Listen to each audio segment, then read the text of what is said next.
अभी हम आपको बताएंगे टीथरिंग के बारे में। टीथरिंग क्या होती है?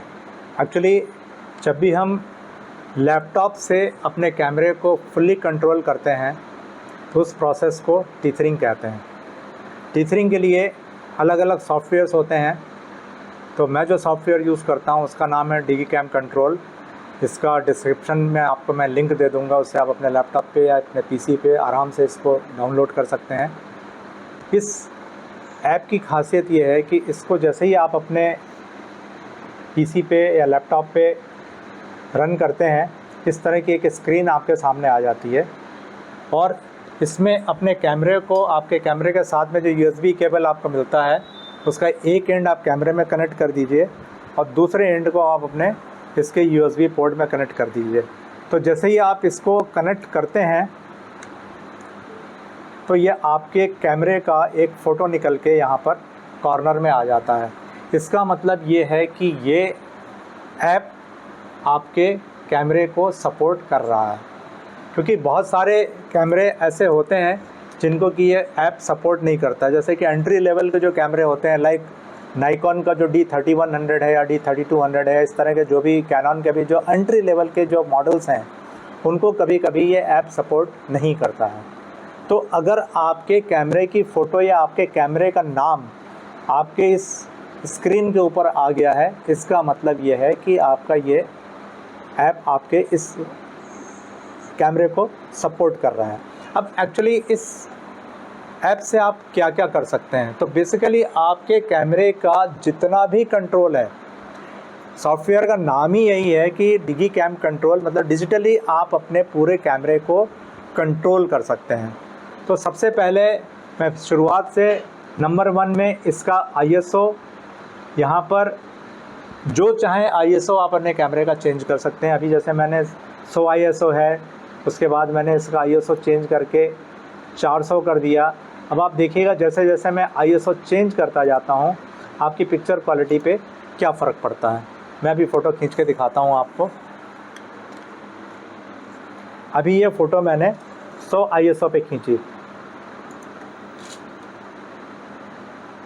तो पिक्चर डार्क आ रही है। अब यहाँ से ही मैं बिना कैमरे को हाथ लगाए अपनी जिस कॉर्नर पे मैं अपने लैपटॉप के सामने बैठा हूँ वहाँ से मैं बिना किसी कैमरे को टच किए यहाँ से मैं अपना ISO चेंज कर सकता हूँ। जैसे ही मैंने इसका ISO चेंज किया, मैंने अभी इसमें 1250 ISO लगा दिया। देखते हैं क्या होता है। आपकी पिक्चर इम्प्रूव हो गई। इसको मैं थोड़ा सा ISO अगर और बढ़ा देता हूँ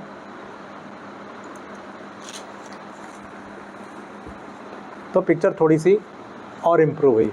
अब यहाँ पर ISO तो मैंने चेंज कर लिया।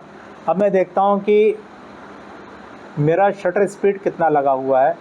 शटर स्पीड यहाँ पे 1/80 लगा हुआ है। इसको मैं शटर स्पीड को भी यहाँ से चेंज कर सकता हूँ। यहाँ मान लो मैंने इसका शटर स्पीड 1/10 कर दिया। हिलना नहीं अपनी जगह से।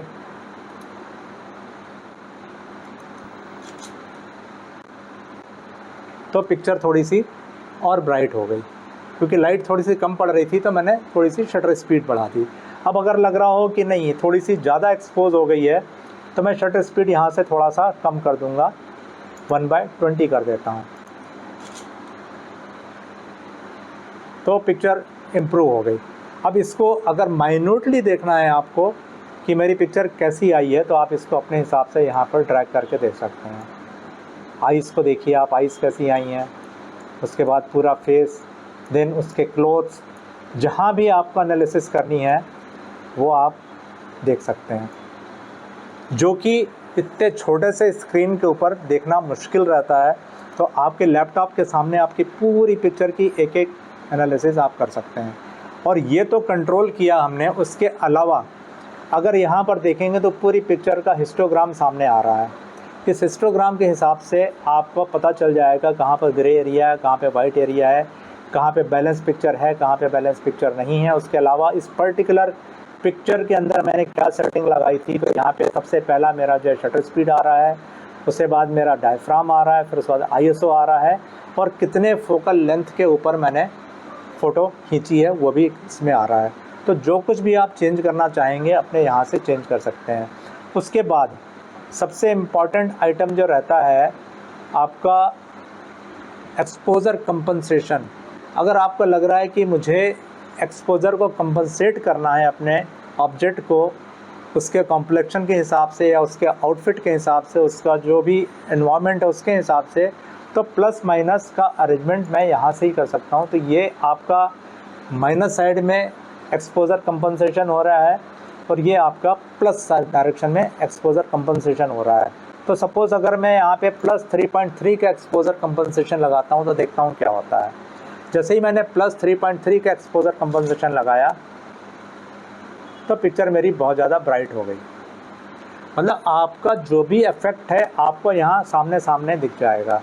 तो 3.3 बहुत ज़्यादा हो गया तो मैं इसका एक्सपोज़र कंपनसेशन अब मैं इसको 1.3 कर देता हूँ, प्लस 1.3 किया तो मेरा एक्सपोज़र ऑलमोस्ट बिल्कुल सही आ गया। अगर अभी भी लग रहा है कि पिक्चर थोड़ी सी ओवर एक्सपोज हो रही है तो आप इसको अपने हिसाब से थोड़ा सा और कम कर सकते हैं।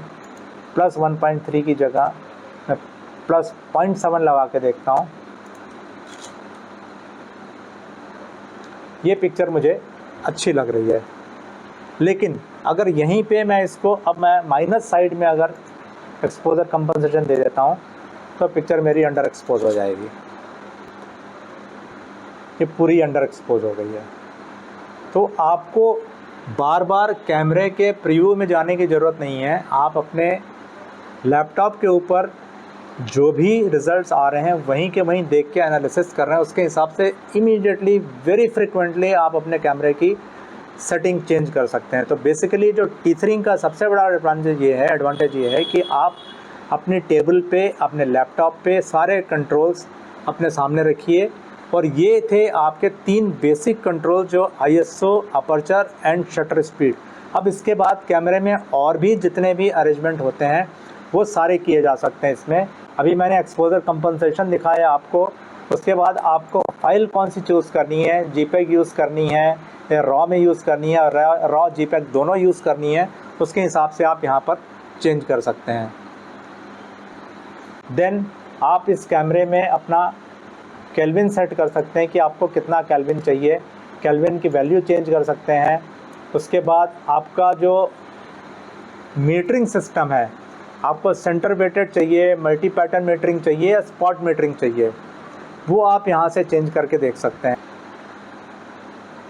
देन उसके बाद आपका ये जितने भी फोकस मोड होते हैं जैसे कि AFS है, AFC है, AFS है या ऑटो फोकस ऑटोमेटिक है। मतलब AFS मतलब स्पॉट, AFC मतलब कंटिन्यूस एंड AFA मतलब ऑटोमेटिक।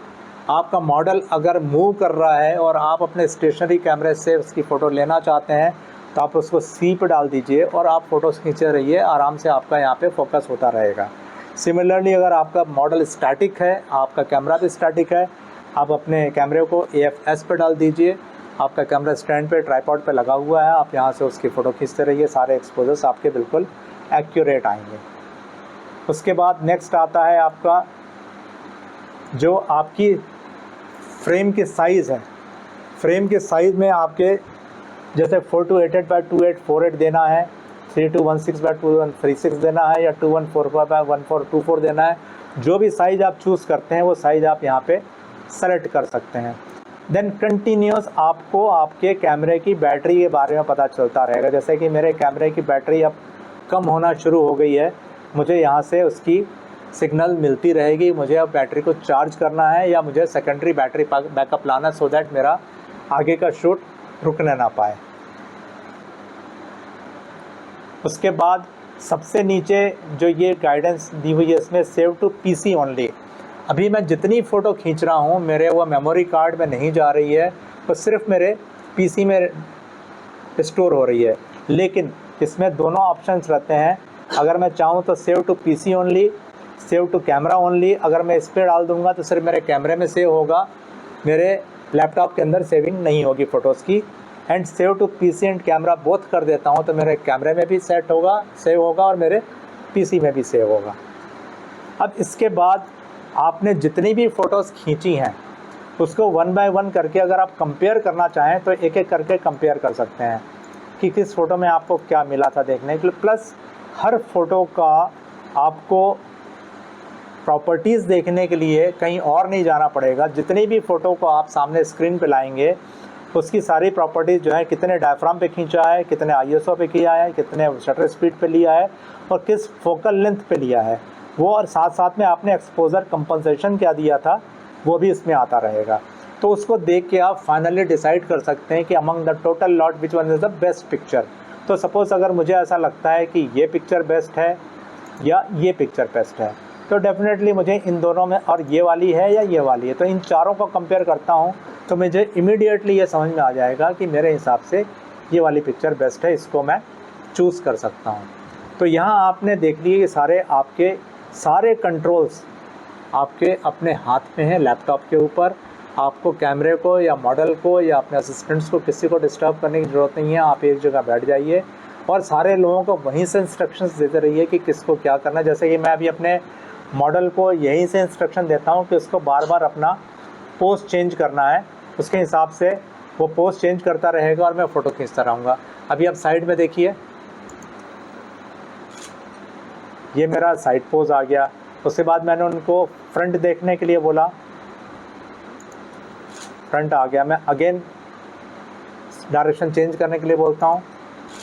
उसके हिसाब से मॉडल को जो भी डायरेक्शन आप देते रहेंगे उसके हिसाब से वो अपना फेस एंगल चेंज कर, ऊपर देखिए, मेरी तरफ देखिए, या अपनी मर्ज़ी से उसको जो करना रहेगा वो करता रहेगा और मैं फ़ोटो खींचता रहूँगा। अपने हिसाब से आप जो करना हो करो, आप दाएं बाएं ऊपर नीचे सर करते रहो और मैं खींचता रहूँगा।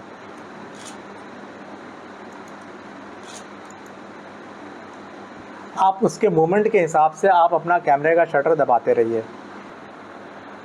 तो ये सारी चीज़ें आप डेप्थ ऑफ फील्ड कंट्रोल कर सकते हैं, इससे फोकस कंट्रोल कर सकते हैं, अपर्चर कंट्रोल कर सकते हैं, शटर स्पीड कंट्रोल कर सकते हैं, या कैमरे के जितने भी फीचर्स होते हैं आप सब कुछ लैपटॉप से कंट्रोल कर सकते हैं। आपको अपने मॉडल को डिस्टर्ब नहीं करना है और आपको बार बार कैमरे के नज़दीक नहीं जाना है। आप कैमरे को ट्राइपॉड पर लगा दीजिए और सारी कंट्रोलिंग आपकी होती रहेगी।